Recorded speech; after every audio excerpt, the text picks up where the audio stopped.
सरलीकृत कर देते और लाइनिंग को घुमावदार और ऐंठनदार बना के उसमें थोड़ा सा उसका आकार को और भी हल्का सा परिवर्तन कर दिया करते थे। और जो रंगों का जो प्रयोग था, मूल रूप से जो रंगों का प्रयोग था, वो रंगों का प्रयोग उन्होंने वस्तु के या पात्र के नैसर्गिक रंगों का प्रयोग उन्होंने बिल्कुल नहीं किया। अब वे प्रतीकात्मक रंगों का प्रयोग करने लगे, यानी सिंबॉलिक कलर वो यूज करने लग गए थे। वहाँ जब ब्रितनी में रहे, ब्रितनी में जो को आवा में रहे, वहाँ का जो जनजीवन था वो आदिवासी जनजीवन जैसा ही था, मतलब ग्रामीण जनजीवन था। और तो वो कहते थे कि ब्रितनी के निवासी जो हैं वो असभ्य ज़रूर दिखते हैं, लेकिन वो उनका जीवन जो पद्धति है वो बिल्कुल धार्मिक और निष्कपट जीवन है, और उससे वो बहुत प्रभावित थे। वहाँ उनको काफ़ी सुकून और शांति का वातावरण उनको काफ़ी प्राप्त होता था। यहाँ उन्होंने एक चित्र बनाया जो काफ़ी प्रसिद्ध हुआ, जैकोब का देवता से द्वंद्व युद्ध। ये इनके धार्मिक विषय को लेकर बनाया हुआ चित्र था, कि जिसमें कंपोजिशन की अगर संयोजन की दृष्टि से देखें तो चित्र के ठीक यूँ टेढ़ा कर्णवर्त एक पेड़ दर्शाया गया है, और उस पेड़ के दाईं तरफ ऊपर जैकोब और देवता का आपस में द्वंद्व दिखाया गया है, और नीचे की तरफ हाथ जोड़े हुए या श्रद्धापूर्वक ब्रितनी की महिलाएं, भोली भाली महिलाओं को भी उन्होंने चित्रित किया। इस चित्रण में अंकन की जो बाह्य रेखा है वह बिल्कुल अलंकारिक शैली के अंदर उन्होंने थोड़ा सा रोचकता के साथ उन्होंने उसका शैली का प्रयोग किया है। अभिव्यक्ति पूर्ण रूप से धार्मिक विषय था, तो धार्मिक अभिव्यक्ति को उन्होंने ज़्यादा महत्व दिया। और रंगों में हरा, नीला, सफ़ेद और लाल और विशुद्ध, मतलब प्योर कलर और सपाट रंगों का उन्होंने प्रयोग किया। तो ये जो चित्र था इस समय इनका काफ़ी वहाँ ब्रितनी टाइम में काफ़ी प्रमुख चित्र इनके वाला, और ये जो चित्र था ये टर्निंग पॉइंट था। अब इस चित्र के द्वारा उन्होंने अपनी एक स्थापित अपनी निज की शैली को उन्होंने प्राप्त कर लिया था। इससे पूर्व के जो चित्र थे उसमें कहीं ब्रश स्ट्रोक्स प्रभाववादियों की तरह उन्होंने काम किए। पिसारो के साथ उन्होंने चूँकि काफ़ी काम किया था, तो पिसारो की जो कला तकनीक थी वो भी उनकी पेंटिंग्स में रही, और उस वक्त के प्रभाववादी चित्रकारों का अध्ययन भी किया, और समकालीन उनके जो चित्रकार थे आसपास के, उनकी लैंडस्केप में जो ब्रश स्ट्रोक्स थे उनका भी उन पर काफ़ी प्रभाव था। रोमनस्क शैली का भी उनकी पेंटिंग्स पर आरंभिक दौर पर प्रभाव रहा। लेकिन जब उन्होंने जैकोब का द्वंद्व युद्ध का जो ये चित्र बनाया देवता का, इसके बाद में इनकी स्वयं की एक स्पष्ट शैली की शुरुआत यहाँ से उनकी हो गई, और इन्होंने ब्रितनी को अपना प्रमुख निवास स्थान बना लिया, और यहाँ रहकर उन्होंने अनेकों चित्र बनाए। बीच में ये जैसे अपन ने वान गोग का बारे में चर्चा की, तो उन्होंने वान गोग ने एक जो बनाया था उसमें चर्चा और परिचर्चा के लिए उन्होंने जो अपना एक दल जैसा बनाया था, उसमें पाल गोगी को भी उन्होंने बुलाया था। तो वो पाल गोगी के निमंत्रण 1888 में वो आर्ल भी गए वान गोग के पास में। वान गोग का जब अपन ने अध्ययन किया था तो उसके बारे में काफ़ी जिक्र किया था कि वान गोग और उन दोनों के बीच में वान गोग ने पाल गोगी के नाम से एक कुर्सी का चित्रण भी बनाया, जो इस बात का द्योतक था कि वान गोग जो थे वो पाल गोगी का काफ़ी सम्मान करते थे और उनसे स्नेह भी रखते थे। तो इनमें कला विमर्श भी हुआ करता था और आपस में चर्चा प्रयास भी हुआ करता था, और धीरे धीरे दोनों के कलात्मक जो दृष्टिकोण चूँकि भिन्न थे तो उनकी वजह से आपस में वाद विवाद भी होते, और वो वाद विवाद अंततः अधिक गहरा होने की वजह से उनमें काफ़ी मनमुटाव भी हो गया, और ये सब इसलिए अपन ने चर्चा में बात किया था। तो वान गोग को जब उन्होंने ये सलाह दी थी कि भाई तुम इस तरह से जो भावात्मक जो नैसर्गिक चित्र है उसके साथ में कल्पनाशीलता का प्रयोग न करके उसको यथार्थपर रेखाओं के द्वारा भी आप कर सकते हैं, तो उन्होंने नहीं माना था। और चूंकि वान गोग और वान गोग और पाल गोगी ये दोनों ही प्रभाववादियों से अपने आप को मुक्त कर लिया था इन्होंने, और प्रभाववादी दृष्टिकोण से आगे बढ़कर उन्होंने अपने काम को आगे बढ़ाया। और वे प्रभाववाद की आलोचना भी करते थे पाल गोगी। उन्होंने कहा कि आँख के समीप जो वस्तु है उसको वो खोज रहे हैं, यानी प्रभाववादी जो आँख के पास में जो वस्तु है उसकी वो खोज कर रहे हैं, और विचार के गूढ़ केंद्र में है। यानी पाल सेजा की जो पेंटिंग थी वो ध्येयवादी थी, वो किसी एक ध्येय को लेकर काम करते थे, केवल किसी वस्तु का एक चित्रण कर देना ही पर्याप्त नहीं था। तो उनको वो ये कहते थे कि भाई प्रभाववादी जो है उनके आँख के सामने जो वस्तु पड़ी है उसको तो वो देख रहे हैं, लेकिन उसके विचार के गूढ़ केंद्र में जो वस्तु है, जो उसका मूल, जो उसका ध्येय है, उसको वो नहीं देख पा रहे। तो वे आउटडेटेड पेंटिंग है, यानी कल के पदारूढ़ चित्रकार हैं। जो प्रभाववादी है वो आउटडेटेड हो गए, उनका अब कोई ज़्यादा वो नहीं है। तो कहने का तात्पर्य ये हुआ कि पाल सेजा ने अपने आप को प्रभाववाद से मुक्त करके अपनी एक स्वयं की एक शैली बनाई, जिसके अंदर उन्होंने स्पष्ट आकार, गहरी मोटी बाह्य रेखाएं, रंगों का, रेखाओं का भी बड़ी ही सावधानी से, और रेखाओं का वो भावानुसार रेखाओं का भी प्रयोग करते थे। रेखाओं की ताकत को वो बहुत अच्छे से जानते थे। वो ये कहते थे कि रेखा भी रंगों की तरह अनेक भावों को अभिव्यक्त कर सकती है। तो रेखाओं का सुस्पष्ट अंकन, मोटी रेखाएं, भावानुसार रेखाओं का प्रयोग और रंगों का प्रतीकात्मक प्रयोग। अब वो चित्र का या वस्तु का या पात्र का वो नैसर्गिक रंग का प्रयोग नहीं करके उसका प्रतीकात्मक प्रयोग करते थे और सपाट रंग लगाते थे। ऐसे छोटे छोटे स्ट्रोक नहीं, प्लेन फ्लैट रंग भरते थे वो, और बड़े विस्तृत क्षेत्र वो चुनते थे इसके लिए। तो ये एक उनकी खुद की एक अपनी एक शैली होगी। ज़्यादातर उन्होंने पावेल में, ब्रितनी में रहकर भी उन्होंने ज़्यादा काम किया और अनेकों चित्र बनाए, हर प्रकार के चित्र बनाए, लैंडस्केप बनाए। और वो टीहीटी भी गए, काफ़ी लंबा समय उन्होंने टीहीटी में बताया। टीहीटी के अंदर वो आदिवासियों के बीच रहे और वहाँ उन्होंने एक स्त्री से विवाह भी किया, कुछ समय तक उसके साथ भी रहे वो। और वहाँ रहकर उन्होंने वहाँ की जो आदिवासी जीवन था उसको उन्होंने बहुत खूबसूरती से चित्रित किया, क्योंकि आदिवासी जीवन ज़्यादातर प्रकृति के नज़दीक रहता था। तो प्रकृति की गोद में उन्होंने अनेकों चित्र बनाए और वहाँ के जनजीवन के, वनों के करीब 61 चित्र उन्होंने उस वक्त वहाँ बनाए। उन्होंने कहा कि यहाँ में बहुत ही आनंद, अत्यंत आनंद, शांति व कला पर जीवित रह रहा हूँ टीईटी के अंदर।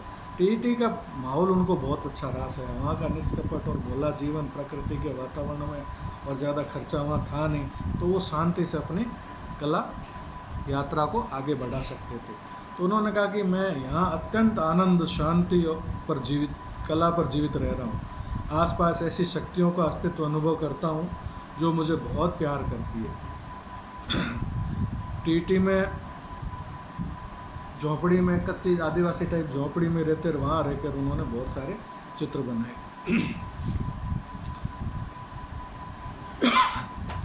टीटी के बाद में कुछ समय के लिए वो पुणे फ्रांस आए, और वहाँ फ्रांस में जब वो रहे तो वहाँ से टीटी से संबंधित जो सामग्री थी, वहाँ के जो खिलौने थे, वहाँ के लकड़ी के घोड़े, अलग अलग मुखौटे, वहाँ के जो साज सज्जा के कुछ अन्य चीज़ों को पूरा अपना कमरा एक अजायब घर की तरह उन्होंने अपने कमरे को टीटी के वस्तुओं से भी सजाया था। और फ्रांस में उनका मन नहीं लगा, क्योंकि टीटी उनके मन में बसा हुआ था, तो वो फ्रांस का माहौल उनको वापस सूट नहीं हुआ और पुनः वापस वो टीटी आ गए। वहाँ अब चूँकि काफ़ी उन्होंने रहकर चित्र भी बनाए, और एक बहुत बड़ा चित्र बनाया उन्होंने, एक विशाल चित्र बनाया अपने लास्ट टाइम के समय का ही मान लो, क्योंकि 1893 में वो वहाँ वापस फ्रांस आए, फ्रांस से थोड़े समय बाद वापस टीटी आ गए, तो 5-10 साल का ये टाइम रहा, उन्होंने काफ़ी चित्र वहाँ बनाए। तो अंतिम समय का जो चित्र था, एक चित्र बनाया उन्होंने कि हम कहाँ से आते हैं, हम क्या है और हम कहाँ जा रहे हैं। एक बहुत बड़ा चित्र बनाया, करीब 12 फुट बाई 4.5 फुट या 5 फुट का, जिसमें उन्होंने एक दार्शनिक तथ्य को उन्होंने उजागर किया। क्योंकि उस वक्त वो काफ़ी परेशान और हैरान परेशान रहते थे, आर्थिक विपन्नता तो थी, शारीरिक में भी कमजोरी काफ़ी आने लग गई थी, अवस्था को प्राप्त कर लिया था और बीमार भी रहने लगे थे। तो उन्होंने एक अंदर जो वैराग्य था उसको उन्होंने इस चित्र के द्वारा अभिव्यक्त किया, जिसमें इन्होंने समुद्र के किनारे जंगल का एक दृश्य बनाया है और मध्य के अंदर ये लंबा चित्र है, तो मध्य के अंदर एक आदिवासी महिला एक फल तोड़ रही है और दोनों तरफ बच्चों व स्त्रियों को उन्होंने विभिन्न मुद्राओं में बैठे और खड़े बनाया है, चित्रित किया। और पृष्ठभूमि में लेफ्ट साइड में नीले बैकग्राउंड के अंदर नीले रंग में ये एक मूर्ति का उन्होंने चमकती हुई मूर्ति बनाई है। इस साइड में 2 गुलाबी अस्पष्ट आकृतियाँ चित्रित की है और एक विशाल आकृति झुके हुए बड़े विस्मय से देख रही है। तो ये जीवन चक्र को उन्होंने एक दार्शनिक अंदाज के साथ उन्होंने इसको चित्रित किया कि भाई हम कहाँ से आते हैं, हम है क्या है और हम कहाँ जा रहे हैं। इस चित्र को लेकर उन्होंने काफ़ी एक बहुत बड़ा चित्र बनाया और उसकी काफ़ी वहाँ चर्चा भी हुई और उसका काफ़ी नाम भी मिला। तो कहने का मतलब ये था कि उन्होंने जो रंगों का जो प्रयोग किया वो प्रतीकात्मक ढंग से किया करते थे। जैसे उन्होंने कहा कि भाई रेखा में रंगों का सामर्थ्य है, रेखाओं को भी वो बहुत महत्व देते थे और विभिन्न स्वभावगत रेखाओं का उपयोग करते ही थे। उन्होंने एक चित्र बनाया ऑलिव के बगीचे में हिस्सा, जिसमें उन्होंने बड़ी मतलब वस्तु निरपेक्ष उदासीनता के भाव को उन्होंने अभिव्यक्त किया और वो उन्होंने कहा भी यही मेरे सृजन की आत्मा है, ये जो वस्तुनिष्ठ उदासीनता है यही मेरे सृजन की आत्मा है। क्योंकि आध्यात्मिक दृष्टिकोण भी था उनका, वो धार्मिक प्रवृत्ति के भी थे। तो ईशा को जब उन्होंने बताया तो उन्होंने कहा, कहने का तात्पर्य ये रहा कि भाई मैं जो सांसारिक जो जगत है उसके प्रति मैं निरपेक्ष भाव से रहूं और यही मेरे सृजन की ताकत है। यानी कि विषयों के प्रति उनकी आसक्ति इतनी नहीं थी और वो एक ध्येय के लिए कार्य करते थे। तो ये उनका कहने का तात्पर्य था। और उस वक्त का जो पीला ईसा जो चित्र बना है उन्होंने, येलो क्राइस्ट, वो भी सपाट रंगों का है और येलो कलर का, पीले रंग का उसमें ज़्यादा प्रयोग किया है। थोड़ा सा रोमनस की शैली का प्रभाव उस पर पड़ा हुआ दिखाई पड़ता है आपको। अपन इन चित्रों के बारे में भी अगर समय मिला तो इस पर देखेंगे कि चित्र इनके कौन कौन से आपको दिखाएंगे। तो कुल मिला के उन्होंने अपने व्यक्तिगत स्तर पर प्रभाववादियों से मुक्त होकर अपनी शैली गठित की और रंगों के प्रतीकात्मक महत्व को, आकारों की स्पष्टता को, रेखाओं के महत्व को उन्होंने स्थापित किया और रंगों की प्रतीकात्मक, तो जहाँ चटक रंगों का तो प्रयोग किया ही, लेकिन उनको सिंबॉलिक रूप से भी उसका उपयोग किया। चूँकि आर्थिक विपन्नता में उन्होंने काफ़ी लंबा समय गुजारा। शुरू से वो बड़े संभ्रांत और प्रतिष्ठित घराने से थे, लेकिन कला के प्रति उनका आकर्षण होने से, स्वच्छंद प्रति जीवन पद्धति के अपनाने से और नौकरी न कर पाने से और कला के प्रति इतना समर्पण और त्याग करने से जो आर्थिक विपन्नता आई उसमें उनको शारीरिक कमजोरी भी थी, बीमारी भी हुई। तो अंत समय वो ये आमतौर पर ऐसा हो ही जाता है कि पैसे की कमी हो, शरीर साथ नहीं दे रहा हो और मानसिक उद्वेग ना रहे, क्योंकि परिवार भी उनका अलग हो चुका था और दूसरी जो स्त्री थी उनसे भी उनका इतना नहीं रहा, तो वो एक चिड़चिड़ापन उनका उभर कर सामने आ गया और अंत समय में वो झगड़ालू टाइप हो गए थे, कहने का तात्पर्य है। और उन्होंने लिखा भी, मैं अब शांति चाहता हूँ। क्या कि मैं अब शांति चाहता हूँ, शांति, बस केवल शांति, और मुझे अब शांति से विस्मृत होने दिया जाए। और 1903 8 मई को वो कला के क्षेत्र में अमर हो गए। ये ऐसे चित्रकार थे जिस प्रकार पाल सेजा ने घनत्ववाद को आज बीज बो दिए अपनी पेंटिंग्स के द्वारा, एक जमीन प्रदान कर दी, उसी प्रकार अभिव्यंजनावाद के लिए वान गोग ने एक पृष्ठभूमि तैयार कर दी। पाल गोगी ने भी भाववाद के लिए उर्वरक जमीन तैयार करी। यानी भाववाद की प्रेरणा अगर कहीं से प्राप्त हुई है तो वो पाल गोगी के चित्रों से हुई है। रंगों का प्रयोग, प्रतीकात्मक प्रयोग, स्पष्ट क्षेत्रों में सपाट रंग का प्रयोग, बड़ी और प्रखर लाइन के द्वारा आकारों का सुगठन, थोड़ा सा भाव में अंतर है। इन्होंने आकारों को संश्लेषणात्मकवादी दृष्टि से उनका काफ़ी प्रयोग किया और स्पष्टता के साथ में उसको थोड़ा घनत्व का भी आभास कहीं कहीं शुरुआती चित्रों में मिला है। प्रतीकात्मक प्रयोग तो है, रेखाओं का बड़ा लयबद्ध प्रयोग भी किया। भाववाद में थोड़ा रंग आकारों का साधारणीकरण हो जाता है, रंगों का प्योर सपाट रंग का प्रयोग हो जाता है। जब भाववाद के बारे में बात करेंगे तब इस पर चर्चा करेंगे, लेकिन कहने का तात्पर्य है कि उन्होंने भाववाद के लिए एक ऐसी पृष्ठभूमि तैयार कर दी और कहा जाए कि पाल गोगी की कला ही आगे विकास की अवस्था में भाववाद में परिवर्तित हुई, तो बुरा इसमें कोई अतिशयोक्ति नहीं होगी। क्योंकि गोगी कहते थे कि मैं सत्यार्थ में आदिम हूँ, यानी जो सही बात कहने का, सच्चे अर्थ में किसी चीज़ को प्रकट करने की जो प्रवृत्ति है उसका मैं आदिम हूँ, यानी फर्स्ट चित्रकार हूँ, आदिम हूँ। तो ये सही भी है, भाववाद के वो आदिम चित्रकार माने जा सकते हैं। इन्होंने इनके जो चित्र थे जिस पर अपन ने काफ़ी कुछ चित्रों का जिक्र भी आया है, इसके अलावा भी इन्होंने कई इनके महत्वपूर्ण अनेकों चित्र बनाए, लेकिन जैसे हम मैरी का स्वागत करते हैं, मैरी का मतलब मैरी और ईशा, उनके हाथ में ईशा मसीह भी थे, तो उन्होंने मैरी के रूप में टिहिटी की जो महिला थी और उनको लेकर उस जो रूप विधान को लेकर उन्होंने मैरी का चित्र बनाया, मैडम मैरी का चित्र, मदार मैरी का चित्र बनाया और ईसा को टिहिटी के बच्चे के रूप में भी चित्रित किया। ऐसे ही रखवाला, मृतात्मा, चंद्रमा व पृथ्वी, ये इनके कुछ प्रमुख चित्रकार थे। और इन्होंने अपने सेल्फ पोर्ट्रेट भी खूब बनाए।